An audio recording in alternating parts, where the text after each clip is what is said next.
గుర్తుపెట్టుకోండి, మనం ఒక దేవుణ్ణి అంగీకరించినప్పుడు, ఒక దేవుణ్ణి సొంత రక్షకుడిగా మనం ఒప్పుకున్నప్పుడు, లోకంలో ఉన్న పాత ఆచారాలన్నిటినీ, లోకంలో ఉన్న పాత నమ్మకాలన్నిటిని మనం విడిచిపెట్టేసి, మనం ఎప్పుడు విననటువంటి ఒక దేవుణ్ణి, మనం ఎప్పుడు చూడనటువంటి ఒక దేవుణ్ణి, ఓపెన్గా మాట్లాడుతున్నాను, హైందవ్యంలో మనం ఉన్నప్పుడు ఒక విగ్రహం మనకు తెలుసు, కానీ యేసుప్రభు నమ్మిన తర్వాత యేసుప్రభు ఎలా ఉంటాడో మనకు తెలియదు. ఓ చెక్కముక్కను చూపించి ఈ చెక్కముక్కే దేవుడు అనేవాళ్ళు ఉన్నారు. క్యాలెండర్లో ఒక ఫోటోను చూపించి ఈ ఫోటోనే మీ దేవుడు అనేవాళ్ళు ఉన్నారు. ఎక్కడో దూరంగా కొండ మీద ఒక చిన్న విగ్రహాన్ని చెక్కి ఈ విగ్రహమే మీ దేవుడు అని చెప్పేవాళ్ళు ఉన్నారు. ఒక 20 నుంచి 30 సంవత్సరాల మధ్యలో ఉన్న ఒక యవనస్తుని తీసుకువచ్చి బాగా ఇంటికి పెరిగినటువంటి ఆ యవనస్తుని చూపించి ఈయనే మీరు ఆరాధించే దేవుడు అని చెప్పేవాళ్ళు ఉన్నారు. గుర్తుపెట్టుకోండి, భార్య గురించి తెలియకపోతే కాపురం ఎలాగ గందరగోళం అయిపోతుందో, భర్త గురించి తెలియకపోతే కాపురంలో ప్రతిరోజు లేనిపోయిన గొడవలు ఎట్లాగైతే పడతాయో, మనం ఆరాధించే దేవుడి గురించి మనకు తెలియకపోతే ఈ క్రైస్తవ్యంలో మనం ఎక్కువ రోజులు చలామణి అవ్వలేం. మీరు గుర్తుపెట్టుకోండి, మనకున్న పాత ఆచారాలన్నిటిని మనం విడిచిపెట్టి, మనకున్న పాత నమ్మకాలన్నిటిని మనం వదిలేసి ఈ దేవుడిని నమ్ముకున్నాం. ఎవరినైనా మీరు అడగండి, ఈ దేవుడిని నమ్మిన తర్వాత ఈ దేవుడి గురించి నీకు ఏం తెలుసు అని ఎవరినైనా అడగండి, ఏ ఒక్కరికి ఈ దేవుడి గురించి తెలియదు. చాలామంది మాట్లాడే మాట ఏంటిది అంటే, ఇదిగో ఈయన ప్రార్థన చేస్తే ప్రతి ప్రార్థనకి జవాబిచ్చే దేవుడు అని చెప్పే క్రైస్తవులు ఉన్నారు.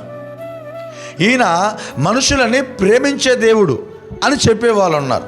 బావేనండి, ఈయన అడిగిన వెమ్మటే అడిగిన ప్రతి దాన్ని అనుకూలపరిచే దేవుడు అని చెప్పే క్రైస్తవులు ఉన్నారు. ఎవరైతే యేసు ప్రభువుని సొంత రక్షకుడిగా అంగీకరిస్తారో, ఎవరైతే యేసు ప్రభువుని దేవుడిగా ఒప్పుకుంటారో, విశ్వాసం ఉంచితే చాలు కొండైనా సరే ఎక్కడైనా పడమంటే ఆ కొండ కూడా పడదోసేసే దేవుడని దేవుడి గురించి అనేకమైన భాష్యాలు నేను చెప్తున్నాను. పెద్దోళ్ళు చెప్పిన మాట కీడించి మేలెంచాలని పెద్దోళ్ళు చెప్తున్నారు మాట. ఈరోజు ఈ దేవుడు ఎలాంటి స్వభావం కలిగిన వారో 100కి 90 మంది క్రైస్తవులకి తెలియదు అని నేను అంటాను. అనేక మందికి ఈ దేవుళ్ళో ఉన్న గొప్పతనమే తెలుసు, అనేక మందికి ఈ దేవుళ్ళో ఉన్న మంచి లక్షణాలే తెలుసు. ఈయన ప్రేమ కలిగిన దేవుడని, ఈయన జాలి కలిగిన దేవుడని, ఈయన అనేక మందిని దయచేసే దేవుడని, అనేక మంది పైన దయ చూపించే దేవుడని పాజిటివ్ యాంగిల్లోనే దేవుడు తెలుసు. కానీ వాక్యం సెలవిస్తున్న మాట, ఈయన బహు రుద్రుడైన దేవుడని వాక్యం సెలవిస్తుంది. ఈయన బహు కోపం కలిగినటువంటి దేవుడని వాక్యం సెలవిస్తుంది. గుర్తుపెట్టుకోండి, క్రైస్తవ ప్రపంచంలో మేలు జరిగితే ఎవరు చేశారు అన్నట్టు? దేవుడు మేలు చేశాడు. ఏదైనా ఒక కీడు జరిగితే చెప్పండి, కీడు జరిగితే యోబు గ్రంథంలో రాయబడిన మాట, యోబుని పరిశోధించడానికి పరీక్షించడానికి అనుమతి ఇచ్చింది ఎవడు? దేవుడు.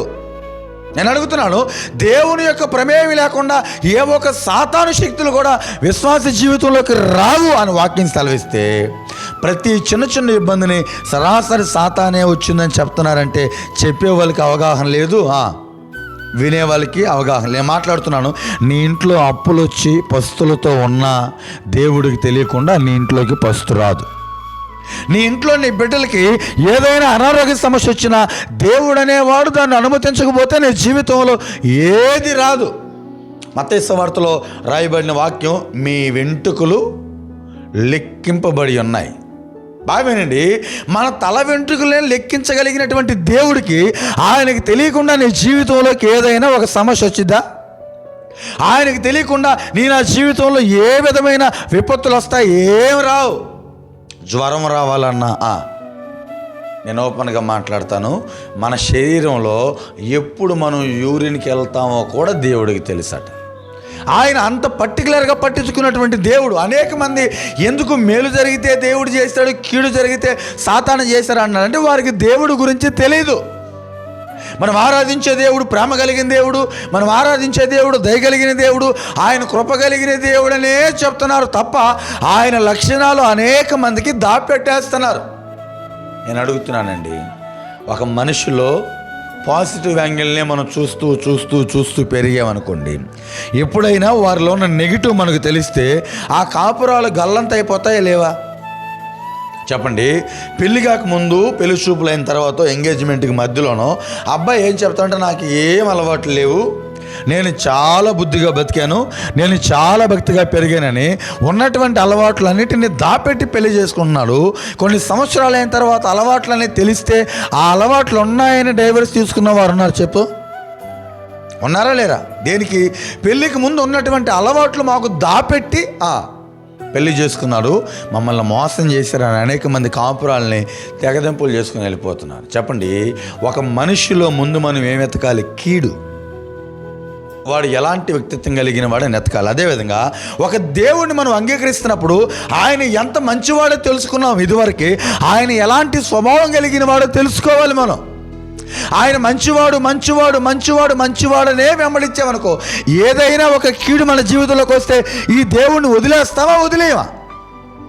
లోకంలో ఉన్నవారు యేసు ప్రభువుని నమ్మిన తొలి దినాల్లో చాలా భక్తిగా బ్రతికి కొద్ది సంవత్సరాలు అయిన తర్వాత ఈ మందిరం వద్దు, ఈ దేవుడు వద్దు, ఈ క్రైస్తవం వద్దని వదిలి వెళ్ళిపోయిన వారు ఉన్నారా లేరా? చెప్పండి. నన్ను నమ్ముకుంటే అనేకమైన సాధనలు మీకు వస్తాయని వాక్యం సెలవిస్తుంది. దాన్ని దాపెట్టి నమ్మితే ఆశీర్వాదాలు వస్తాయని చెప్తున్న వాళ్ళు ఎవరు? సేవకులు.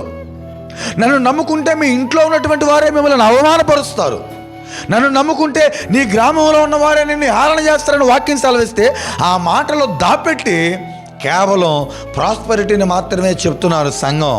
కాబట్టి సంఘానికి శ్రమ వస్తే చెదిరిపోతున్నారు. సంఘం శ్రమల్లో నిలబడే సంఘం లేదు ఈరోజు, బాధల్లో నిలబడే సంఘం లేదు ఈరోజు. కుటుంబంలో అన్నీ బాగుంటే ప్రతిరోజు మందిరం అంటారు. కుటుంబంలో ఏదైనా ఒక చిన్న వ్యతిరేకమైన కార్యం జరిగితే మందిరం లేదు, దేవుడు లేదు, ఇక్కడ యేసు ప్రభువే లేడనే వాళ్ళు. కారణం ఈ దేవుడి వ్యక్తిత్వం మనకు తెలియదు.